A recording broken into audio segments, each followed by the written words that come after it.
আসসালামু আলাইকুম রহমতুল্লাহ। কথাবার্তা ফেসবুক পেজ থেকে আমি রাইহান। আপনারা দেখতেই পাচ্ছেন আমি একটা মার্কেটের মধ্যে আছি। তো আলহামদুলিল্লাহ সকালবেলায় আপনাদেরকে দেখানোর সৌভাগ্য হয়েছে। আর কিছু বিষয় শেয়ার করতে চাই।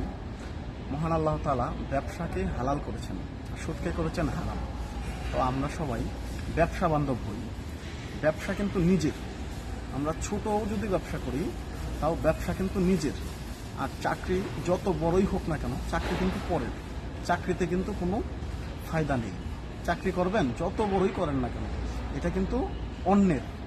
তো অন্যের আন্ডারে থাকতে হবে। আপনি ব্যবসা করেন, ছোটো কাঠো ব্যবসা করুন, সমস্যা নাই। আল্লাহ পাক এটার মধ্যেই অনেক রহমত বরকত দিন। তো আসুন আমরা সবাই ব্যবসা বান্ধব হই, ব্যবসামুখী হই। তবে যাই করেন সৎভাবে করতে হবে।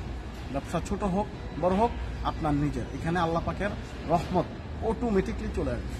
তো এই জন্যই আপনাদেরকে সবসময় ভালো বুদ্ধি দিয়ে থাকি। আমার জন্য দোয়া চাই। আজকে এই পর্যন্ত। আসসালামু আলাইকুম।